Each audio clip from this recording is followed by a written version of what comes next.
All right, let's move on. And I want to point out what I said in class, this particular lecture, and it's actually sending me to the wrong slide. Let's do the right thing because that is the slide we'll see on Monday. It's not Monday yet. To get you ready for Monday and also to provide a place for you to review if we go through Monday and you're like, I don't remember the sugar stuff. Let's do a review / preparatory sort of lecture on how do you name sugars. This also won't be entirely organic chemistry. A lot of this is how a biochemist names sugars, but I want to put it all here so you can move back and forth to it as you need to. We are moving on to Chapter 7. If you look at this, you can look at, like, I walk up and down the grocery aisle, and part of the point of being a biochemist is that you can find jokes where nobody expects or intends to be jokes. So, for example, in the Domino sugar package, I noticed that it said it was certified to be carbon-free. And so we're going to talk a bit about carbon, and there's a lot of carbon in sugars. In fact, they are carbohydrates, right? That's where it comes from. They are carbon plus water repeated over and over again, just in a weird way. They're all mixed up, right? But you've got one carbon, one oxygen, and two hydrogens in the typical carbohydrate, done a number of times. So it's literally carbon containing. So getting sugar structure wrong, it is tricky, and there's only so much that we can be expected to do at this level. So I'm going to try to be very clear. What do you need to know and what don't you need to know? Again, it's why I think a recording works better for this class, this part of this class, and then we can do interactive. And I have some stuff for us to do together when we get into I have one of my favorite demonstrations actually. So be ready to use your hands when you come into class because we're going to be doing stuff with our hands. All right. So before that, we have to talk about what are the molecules that we have in our minds. And scientists can get this wrong. There's actually a whole scientist who has a career out of checking to make sure where mistakes happen. And believe me, I understand mistakes happen when you get stuff published. Just because some detail's been retracted doesn't mean the whole study's been retracted, but it's embarrassing. And this organic chemist, he knows the sugars really well. He was looking at papers and he kept seeing things that they got wrong.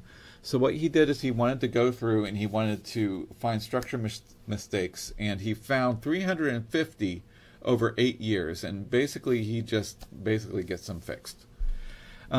He's actually, his favorite sugar is one called fucose, which is involved in bacterial infections, and that is one of the ones that I want you to know because it has an interesting structure relative to the other ones.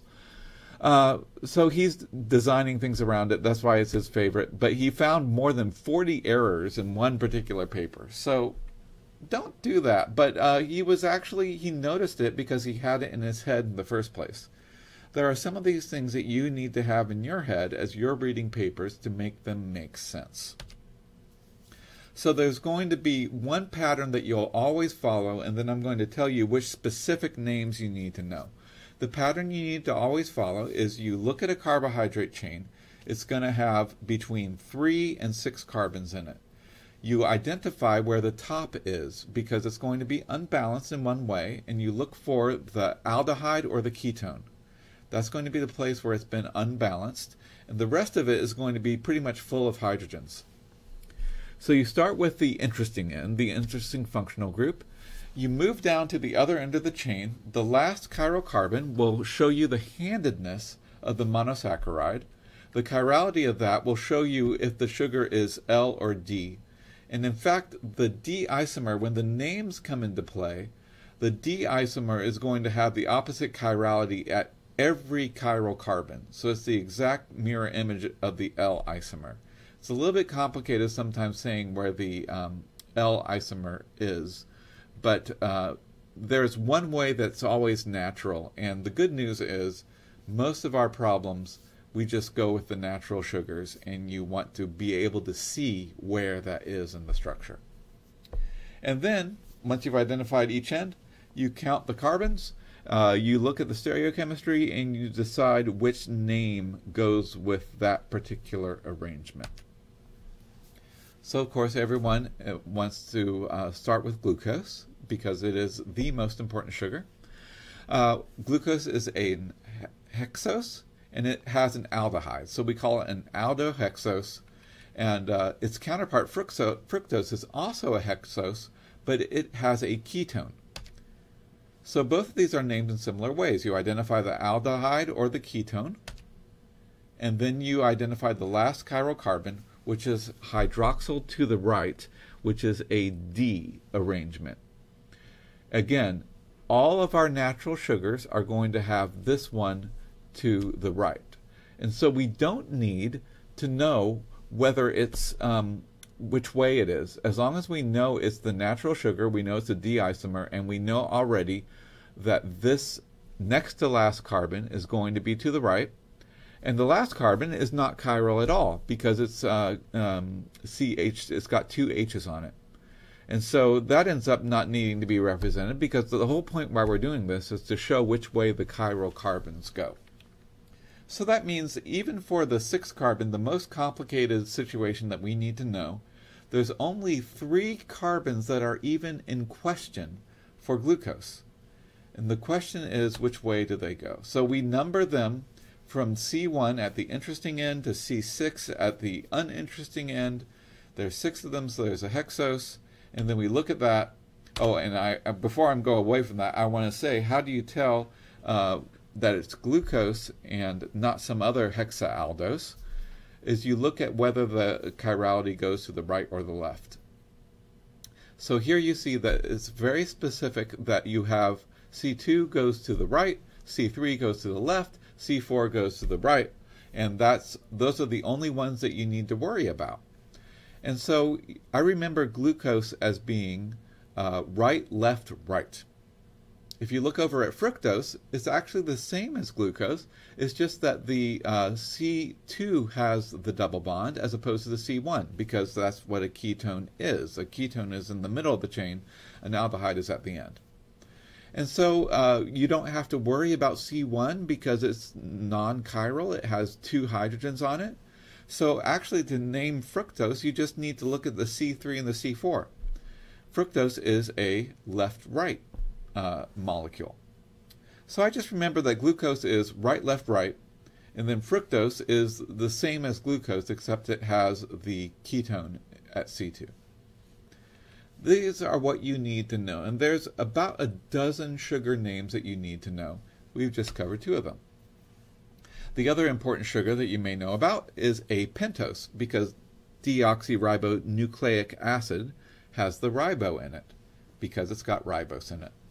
And so ribose is a 5-carbon sugar, and we've got an aldehyde version that shows up in life. And actually, for the ketone version isn't important to life, but what's important to life is the one where you've gone all the way to reducing the 2nd carbon all the way to having just 2 hydrogens on it. So we follow the same rules. Last chiral carbon, these are natural sugars, so they're going to have the hydroxyl to the right. So we're going to number 1, 2, 3, 4. These are pentoses, and ribose only has 2 carbons that we even have a question about. We look at both of those carbons, they're both to the right. Ribose is right, right. And you don't even have to worry about that if you've deoxied it. That just means that you've taken the C2 and you have messed with it. You start from what the normal version is, and then you say what messes with it. So the whole thing about these are Fisher projections, which take what you know is a 3-dimensional structure with tetrahedral carbons at each point, but it changes them to being flat in the page of paper. And the way it does that, and so you know that it matters whether the OH is on the left or right for these. And you can tell which isomer they are by whether it's on the right or left. Just remember that a chiral carbon is shown on the left. And in fact, this is a sugar chiral carbon. You can see it has an aldehyde on one end, and it has 4 different groups. Because you've got the aldehyde, the CH2OH in blue, you've got the white H, and you've got the red OH.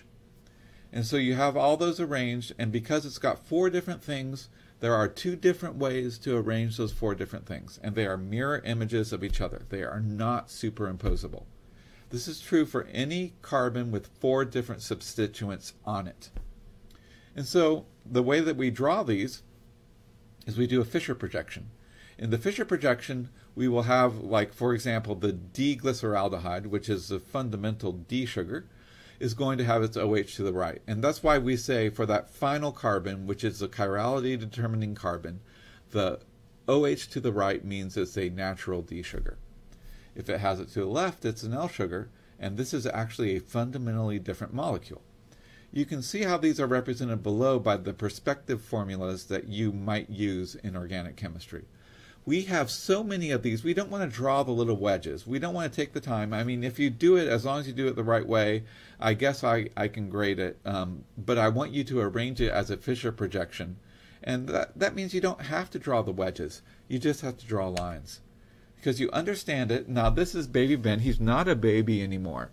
But I got this idea when he was asking to be picked up. He always wanted to be picked up. And what does a baby do when they want to be picked up? They put their arms toward you and their head is back. This actually makes a tetrahedral arrangement. If you look at their arms coming out toward you, and if you look at their legs and then their head going back means that they are kind of like a chirocarbon. And if they have a semi-tetrahedral arrangement, so if you imagine baby Ben has an aldehyde on his head, and he's got shoes that are blue, this blue CH2OH group, then he's holding a white ball in his right hand and a red ball in his left hand. That's exactly the same situation as glyceraldehyde. And in fact, if I take him and I pick him up like that, and then I rotate him around, and like he has a twin next to him, but the twin is exactly the same, except that the twin has the OH in the other hand and the H in the other hand. If I take those two and I rotate them around, no matter how much I rotate them around, I'll never be able to superimpose the colors. So I think that this helps you to see, and this is a way of showing that same thing in perspective diagrams. If you have a difference between, if you have four different groups, you have a different group on the left, a different group on the right, a different group on the head, a different group on the feet. If you have a tetrahedral arrangement, where the two sides are coming out toward you like the two hands of baby Ben, and the back is sort of arched. The back and the head is pushed back so that you have a similar angle. This is exactly a model of a tetrahedral carbon. It's not the same kid. You can't just flip the left and right, because then everything else gets flipped around too. And baby Ben used to be the size that I could pick him up and I could actually do this with him. I can't do that anymore, but you can do it in your head. And if you want it for perspective molecules, perspectives of how exactly the groups rotate for glyceraldehyde, you can do this and you can confirm these are not the superimposable molecules. These are not the same molecule. So we have the same four different groups, the four different parts of the tetrahedral arrangement. So that means that we can actually do this same arrangement. Side to side means it's coming to you. Up and down means it's arching away from you.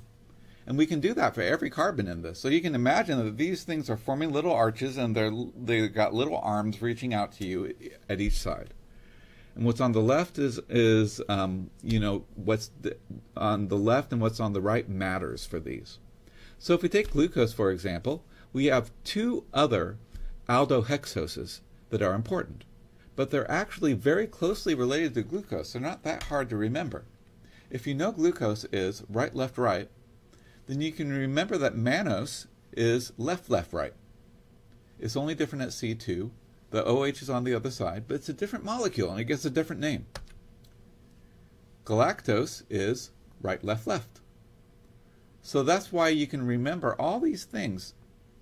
If you just remember these three things, left, left, right for mannose, right, left, right for glucose, right, left, left for galactose, you can recreate this. And I've noticed that it does seem like you have fewer chances to draw now. I'm going to try to give you chances in worksheets to draw, because I'm going to want you to draw things like this on the test. I want you to remember it. I want you to be able to draw it and then rotate it in your head or on a drawing. The drawing can help you rotate it. Drawing is essential to understanding what's going on in biochemistry. So the thing about epimers are different at one chiral carbon from each other. There are two sugars, that's the only difference. That means that glucose and mannose are epimers, glucose and galactose are epimers, but galactose and mannose are different at two carbons, therefore they are not epimers. And so that means if I do an epimerization, then I can basically change the sugar's name. And an epimerization means it's hard to do. I actually have to break bonds, break a covalent bond, and then reform it the other way. But this is actually important to do because it can convert, glucose is very useful for many things. What if we could take another sugar that happens naturally and convert it into glucose? Well, sometimes that requires epimerization if they are epimers of each other. And so this is an example of, there are sugars on the left, almost all of which I'm going to tell you need to know. There are weird ones on the right, and sometimes you need to make more of those weird ones. Wouldn't it be better to be able to take glucose and turn it into the weird talose or whatever? And this work, it's actually hard enough to be a Nature or Science article about how they did this, because picking that particular sugar carbon and changing it to the other chirality requires breaking and remaking one specific bond. Very hard organic chemistry problem. But for the most part, we're going to focus on the sugars on the left. I'm going to tell you which ones to remember, and just know that there's active organic chemistry in manipulating these and turning them from one epimer to another. Very cool. And I just want to show you the epimerization. For those of you who want to know what the organic chemistry looks like, this is why it's hard. Look at this. This is hard organic chemistry. This is how, but it's actually done by some enzymes. The enzymes have to use a special cofactor to break a carbon-hydrogen bond and then to reform it on the other side of the molecule. That's hard. And so it's hard for organic chemists to do too. And for the most part, when a sugar has a certain name, it keeps that name. It's hard to change the name of a sugar. Okay?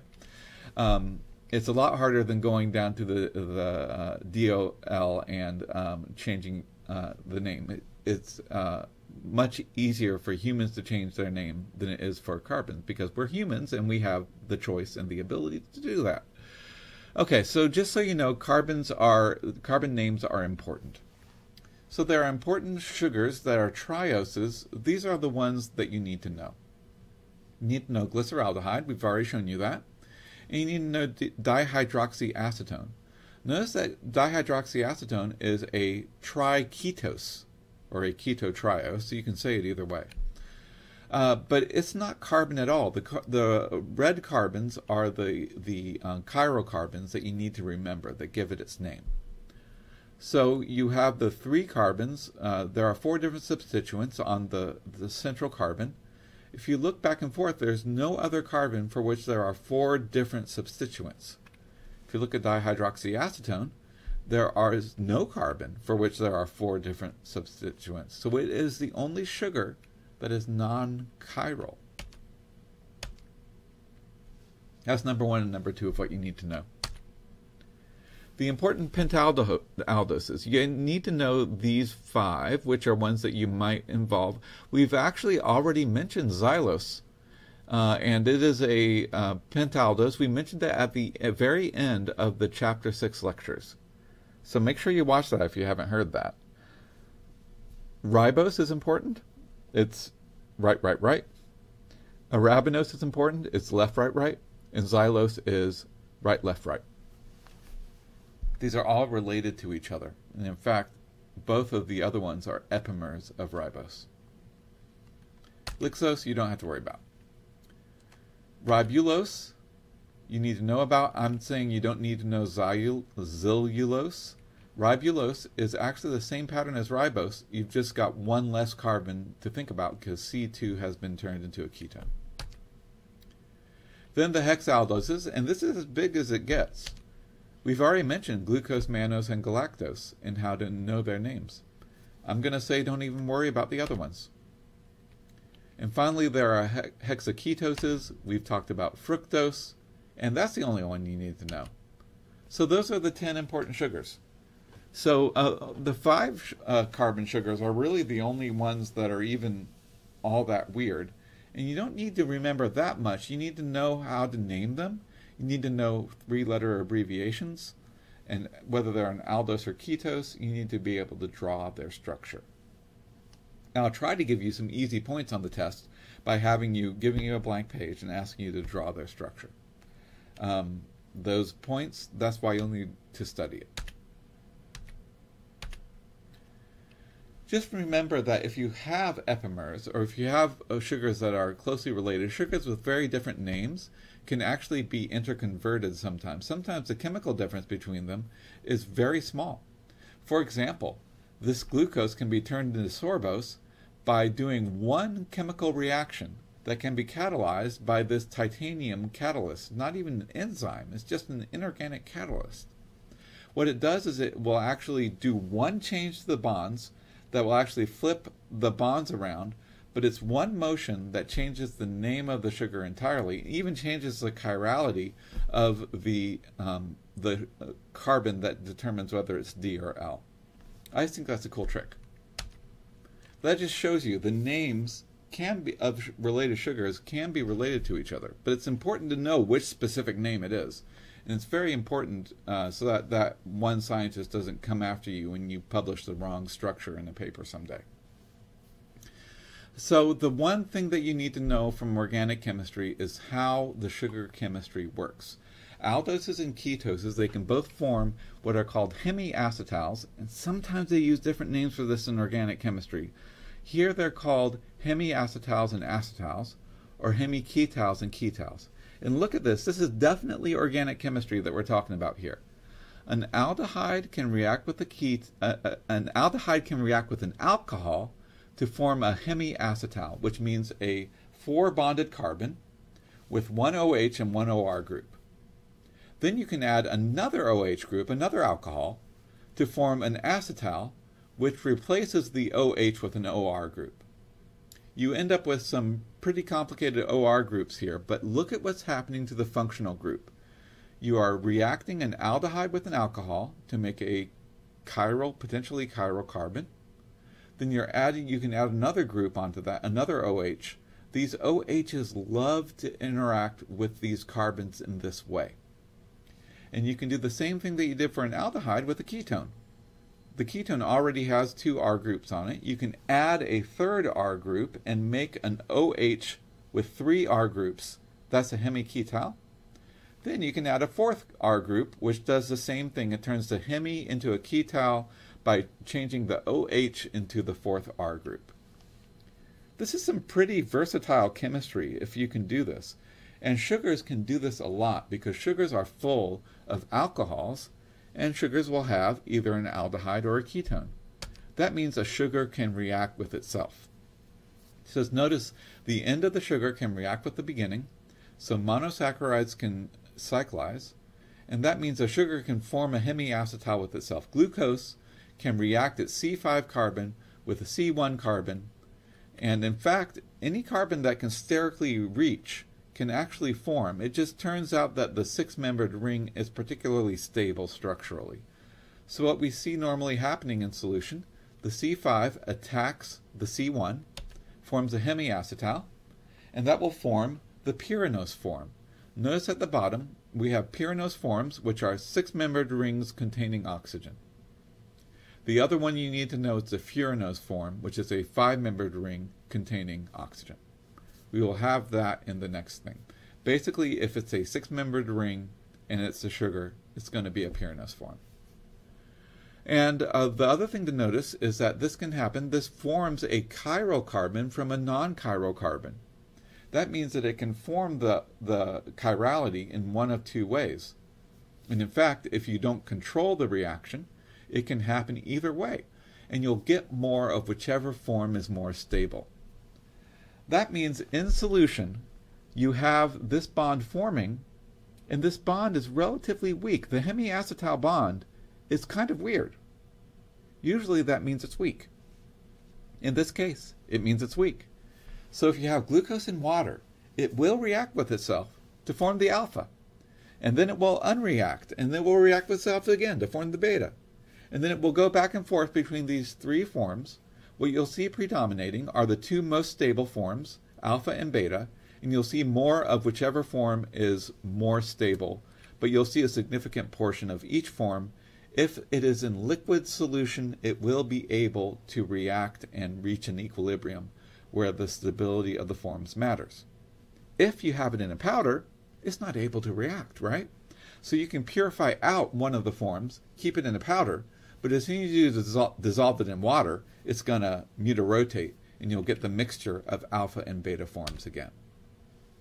So we call that C1 carbon. It's very interesting because it can be alpha or it can be beta, and it will interconvert when you mix it in liquid water. The other thing, so we call that anomeric, and the other thing is to notice the difference between the alpha form and the beta form. The alpha form is relative to the C6, which I think of as a little periscope. I think of it as like a little submarine, and then you have the C6 periscope up here, right? And you always draw it with the C6 periscope up. If you draw it with the C6 periscope up, you can follow this rule. The C6 periscope is on the opposite side of the anomeric OH. If that's true, it's the alpha form. Opposite side means alpha form. And you see that's true if you look down. If you look at the beta has both of the OHs on the same side. So the periscope and the OH are both on the same side, it's beta. If they're on opposite sides, it's alpha. This rule works for all D sugars. And there is just one L sugar that is an exception to this rule. But for the most part, if you're dealing with normal sugars, then this is the way that they will mutarotate, and this is the way they're named. So that's the mutarotation. That's an important word. Anomeric is an important word. And the other important words are, when you form a ring, you can form a six-membered ring, which looks like pyran, and so we call that a pyranose form. The organic chemists get to name these things, so they know what pyran looks like. Or biochemists just say, okay, whatever, just tell me what to call it. Furans are going to be five-membered rings that look like this, and when you look at ribose, ribose has the C5 carbon attacking the C1. Actually, I'm talking about ribose will actually have that, but this is not ribose, this is actually fructose. Fructose has a C2 carbon being attacked by the C5, and so they will form the link like right here, and it will end up with two periscopes, a C1 periscope and a C6 periscope. You can follow the same rules for those, except that remember that the rules apply to the C2OH, not to the C2 periscope, because not everything has a periscope. Everything that is a hemi-acetal or hemi-ketal has an OH. Sorry if that's confusing, but it's the way that it works for me. You can develop your own system if you want. Just notice that for the alpha D fructofuranose, the OH is on the opposite side from the C6 periscope. Alpha, opposite. Beta, both the OH and the C6 periscope are on the same side. If you imagine the pyranose formation, you can have a picture of it. You can have this in your head where the C5 is attacking the C1, forming a six-membered ring, and forming the periscopes, forming the six-membered ring that is the glucose molecule. And notice that the same thing would be happening for the fructose. It's just a different numbered carbon. And it's happening with the ketone as opposed to happening with the aldehyde. Okay. Just notice that the both versus opposite really works well for this. If you memorize the form on the very left, which is the Fischer projection, you can get to the form on the right pretty easily, because what you do is you just knock it over, you just knock it to the right. And unfortunately, because this is not on a screen, it's hard for me to demonstrate this. I'll try to do this in lecture.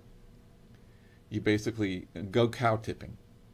I don't know if anyone's ever actually done cow tipping. I haven't done it, but I've heard about it. You tip the carb over. You go carb tipping, okay? And what that means happens is that this carbon, and you see how the three carbons that determine the name get tipped over to the right. So what was right, left, right becomes down, up, down. and you're moving from right to left. So right, left, right, if you memorize that, you can draw the pyranose form by turning right to down, left to up. Right, left, right becomes down, up, down. The way I remember that is I tip this down, it tips to the right, C2 becomes on the right, and the things that are on the left, like the C3 here, they go up. This is the one thing that's a little bit tricky. I can explain this more on lecture and on review day. But I want you to work on this and think about how you would draw the proper pyranose form if you memorize and remember the proper Fischer projection. And for the most part, we're mostly doing this with glucose. So look at this. And maybe you can even memorize what the pyranose form of glucose is and go from there. It's up to you how you remember things. I just want you to remember things. The same thing happens with fructose, except that you're forming a 5-membered ring when you have the C5 attacking the C2. The beta and the alpha still works. There's one way that you can do it, and sometimes I do this on review day. You can do it on your own. You can draw out a Fischer projection on a card, and then you can literally curl it up. Remember, up and down means it curls away from you. So what you do is you literally can curl the card to have it away from you, and then rotate it so that then what's down, what's right was down, and what's left is up. This will work for the exact motion that you need to do if you need to go from a Fischer projection to a pyranose form. So that forms a hemiacetal. Hemiacetals are weak, and they can interconvert. And so I believe that's the final thing that we want to talk about. These are dynamic molecules in water. They will be able to change. And so the alpha and beta forms will convert. If you start with all alpha glucose or all beta glucose, it comes to the same equilibrium. It's going to come to equilibrium where 1/3 is the alpha form, 2/3 is the beta form. There's going to be a trace of linear form because it is formed momentarily when the bond breaks, but then it forms again and you have a very hard time isolating it. You actually get a trace of the 5-membered ring form, which is C4 attacking C1, but this is less stable. It happens in ketoses, does not happen in aldoses very much, or in hexaaldoses, I should be clear. This is what you see when you mix stuff in solution. This tells you the beta form is a bit more stable, significantly more stable than the alpha form. And so this is what it looks like it's doing. This is why you call it mutarotation. Right here you have the alpha form, the periscope is up, so the beta form is also up. The alpha form is opposite from the periscope, the beta form is both on the same side.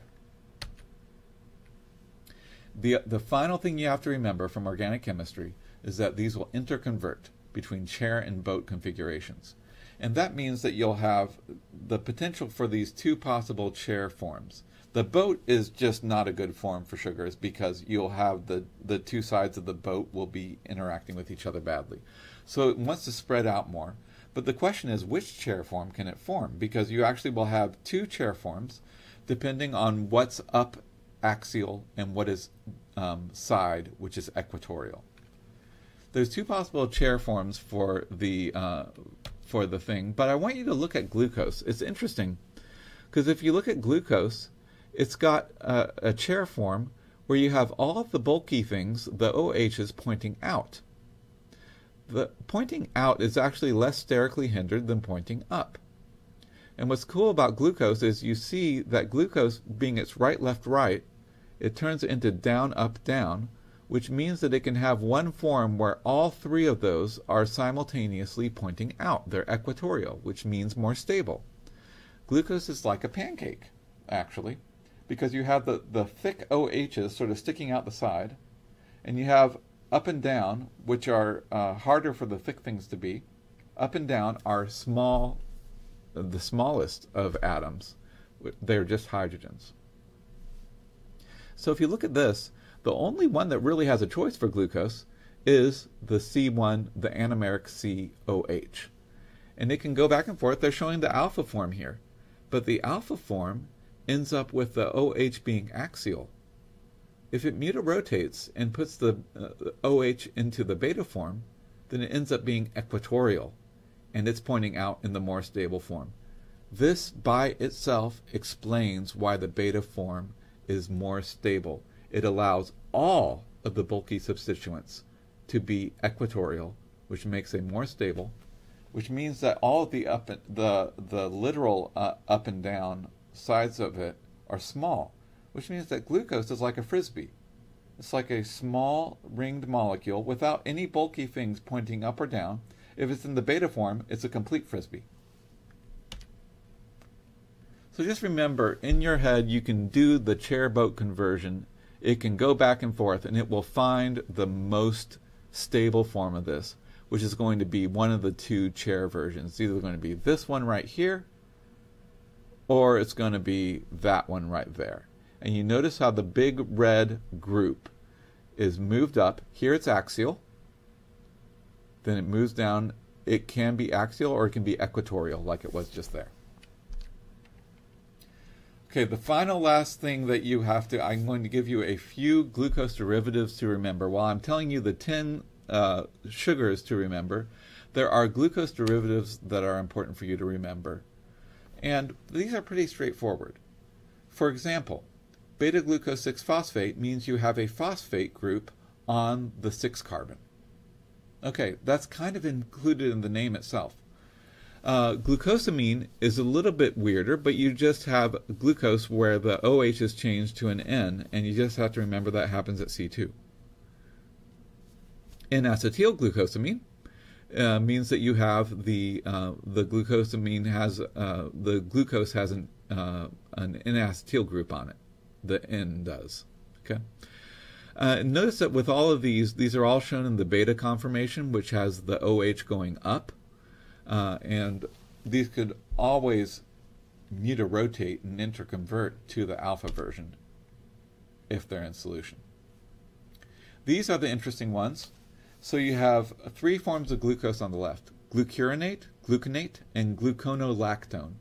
Glucuronate is just an oxidized form at C6, and you have it oxidized all the way to a COO group. Gluconate, you've oxidized it at the C1. Of course, when you do that, it can't form the ring anymore and becomes linear. Lactone is the weirdest one of the 3.